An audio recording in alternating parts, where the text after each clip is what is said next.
अस्सलाम वालेकुम। तो बच्चों, कल हम सलातीन दिल्ली देख रहे थे जिसमें हमने ऐबक, अल्तमश और रज़िया को देखा था। आज हम देखते हैं रज़िया के बाद के वाक़या। ठीक है, रज़िया के बाद कौन कौन से हुकूमत थे जिन्होंने हुकूमत की। तो रज़िया सुल्तान जो थी 1236 का 1240 के इसका दौर था। इसके बाद इसको डाकुओं ने कत्ल कर दिया और यहाँ से इसका दौर खत्म हो गया।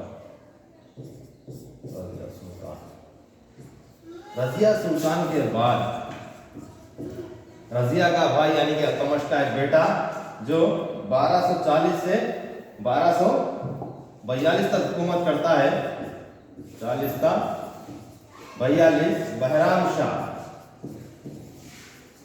ये नाहिल था, ये सिर्फ 2 ही साल हुकूमत कर सका। उसके बाद 42 था 46 तक मसूद हुकूमत करता है। इसके भी कोई खास कारनामे या खास जंगें लड़ी गई, तारीख में इसके लिए ज़्यादा नहीं है। 42 के बाद 1246 का 1266 तक नसीरुद्दीन और नसीरुद्दीन के बाद आता है 1266 का 1287 तक गयासुद्दीन,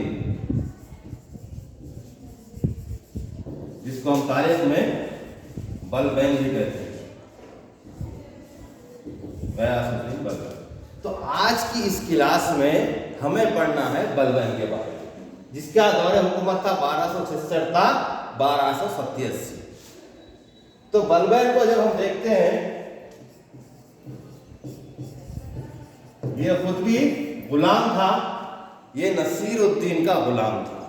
किसका गुलाम था? ये नसीरुद्दीन का ये गुलाम था, जो 1266 में नसीरुद्दीन की वफात के बाद बादशाह या सुल्तान बन गया। इसका एक और नाम है जो अक्सर पूछा जाता है, अलेख खान। अलेख खान के नाम से भी इसको याद किया जाता है। और ये तुर्कान चहलगानी का हिस्सा था, यानी कि 40 उमरा का जो अंजुमन थी, 40 उमरा की जो कैबिनेट थी तुर्कान चहलगानी, उसी में से ये एक था, तुर्कान चहलगानी का हिस्सा।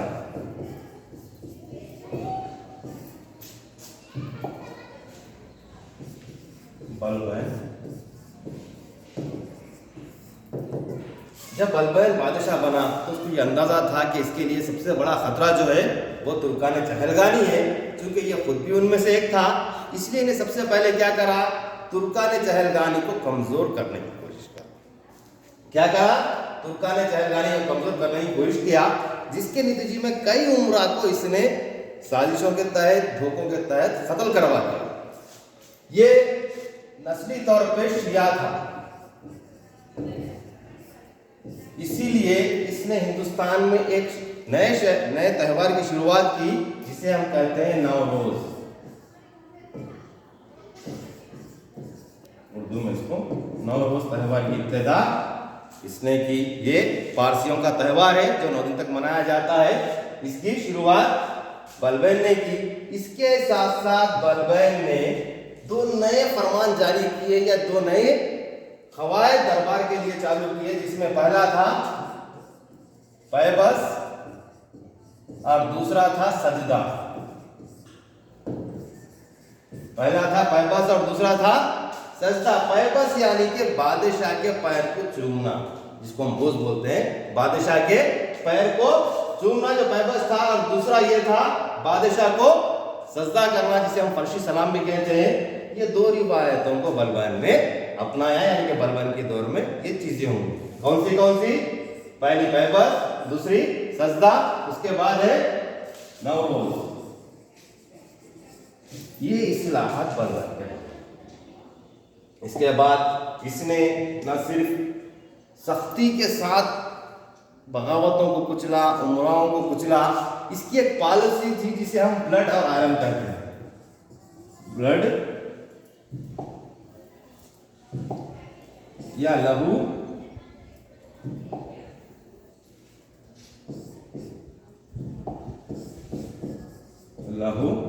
और आहन,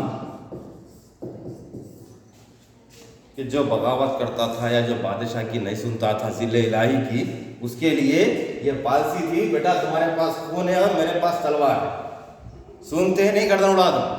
तो इस तरह इस पॉलिसी की वजह से इसने कई एक उमराओं को या तो कत्ल कर दिया, या तो उनको शहर बदर कर दिया, या फिर वो लोग डर के इसकी इताअत करने लगे। ये सबसे अहम है लघु और आहन की पॉलिसी। इसने टैक्स के तौर पर जजिया वसूल किया। जजिया टैक्स था जो सिर्फ गैर मुस्लिमों पे लगाया जाता था, ये जजिया को वसूल करता था। तो इसके दौर में मंगोल हमले शुरू हो चुके थे, इसके दौर में मंगोल हमले शुरू हो चुके थे। इसने अपने शहजादे मसूद को मंगोलों की सरकोबी के लिए भेजा। क्या हुआ, जब मंगोल हमले शुरू हुए तो अपने शहजादे मसूद को मंगोलों से लड़ने के लिए भेजा। मंगोलों से जंग के दौरान शहजादा मसूद का इंतकाल हो गया, वो जंग में मारा गया। शहजादा मसूद क्या हुआ, मंगोलों से जंग में मारा गया, जिसका नतीजा ये हुआ कि इसके ऊपर इसका बहुत ज़्यादा असर हुआ, बलबन के ऊपर। वो गम में चले गया, जिसके नतीजे में सन 1287 में मौत हो गई। तो ये था गयासुद्दीन बलबन, जो कि गुलाम था नसीरुद्दीन शाह का, जिसने 1266 में तख्त पर कब्जा किया और 1287 तक हुकूमत की। इसकी जो अहम इस्लाहात है उसमें है जजिया, क़ैबस, सजदा, और अपने आप को ये ज़िल्ले इलाही कहता था, यानी कि मैं ज़मीन पे खुदा का हक़ हूं। इसकी वजह ये थी कि इन्हें भी उम्रों में से एक था, 40 उम्रों में से एक था। अगर ये भी उनके साथ रहा तो इसको बादशाह कहा समझेगा। इनसे अलग रहने के लिए इसने अपने आप को ज़िल्ले इलाही कहा, अपने आप को उनसे ज़्यादा ताकतवर बताने के लिए इसने पैरवस सज्जा का रिवाज अपनाया। तो ये था गयासुद्दीन बलबन, जिसका इंतकाल 1287 में हुआ। 1287 के बाद 87 से 90 तक कायकुबल ये दिल्ली सलातीन या गुलाम खानदान गुलामान का आखिरी फरमानवा था, जिसे जलालुद्दीन खिलजी ने तख्त से बेदखल कर दिया। कायकुबल 1287 से 1290 तक हुकूमत करा, जिसको कौन, जलालुद्दीन ने तख्त से बेदखल कर दिया और दिल्ली के तख्त पर बैठा। और यहां से शुरू होती है खिलजी खानदान की शुरुआत। तो आखिरी बादशाह कौन था, कायकुबल, किसका, खानदान गुलामान का। और उसके बाद खिलजी खानदान का पहला बादशाह कौन था, जलालुद्दीन खिलजी। तो मैं आप लोगों को एक बार इनका शिजरा बताता हूं कि कौन कौन थे खानदान गुलामान में। तो खानदान गुलामान में कुल 10 बादशाह गुजरे हैं या 10 सुल्तान गुजरे हैं। देखिए एक बार इनका शिजरा, ताकि आप लोगों को आसानी से याद हो सके। सन 1206 था 1210 कुतुबुद्दीन ऐबक, 1210 था। इन्हें 8 महीने तक हुकूमत करा था, इसलिए हम इसको 11 कहते हैं। 1210 था 1211। आराम शाह, कौन करा, आराम शाह। उसके बाद 1211 से 1236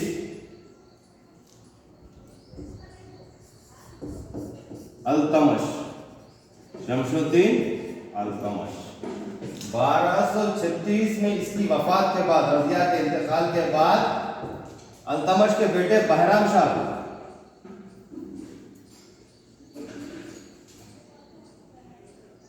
अल्तमश के बेटे रुकनुद्दीन को, अल्तमश के बेटे रुकनुद्दीन को बादशाह बनाया गया।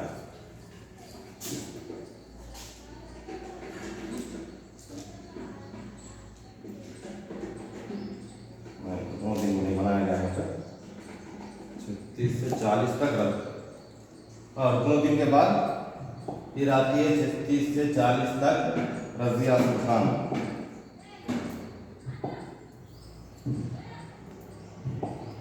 1236 था 1240 रजिया सुल्तान। के बाद 1240 था 1242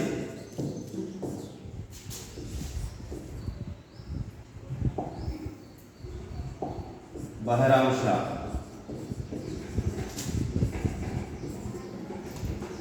1242 था, 1246 मसूद शाह,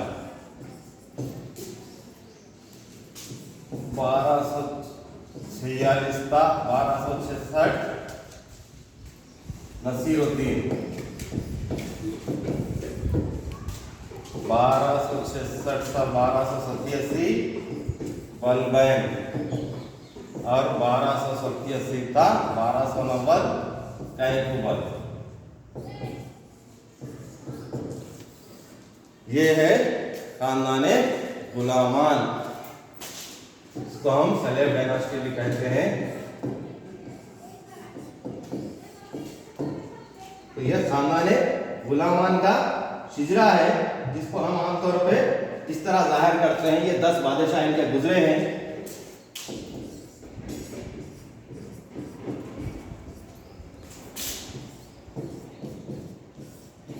अब हमको अगर इनको नाम आसानी से याद करने का है, इतने 10 लोग याद नहीं होते, कैसा करने का है, तो मैं थोड़ी सी कोशिश किया हूं आप लोगों के लिए। देखिए, ऐबक, आराम शाह, अल्तमश, रजिया, रुकनुद्दीन, बहराम शाह, ये हो गया अरब। अगर आप अरब को याद रख लेते हैं तो क्या क्या होगा इसमें? ऐबक, आराम शाह, अल्तमश, रजिया, रुकनुद्दीन और बहराम शाह, ये पूरे मिला के आप कितने हो गए? अरब हो गए। यहां तक हम आ गए।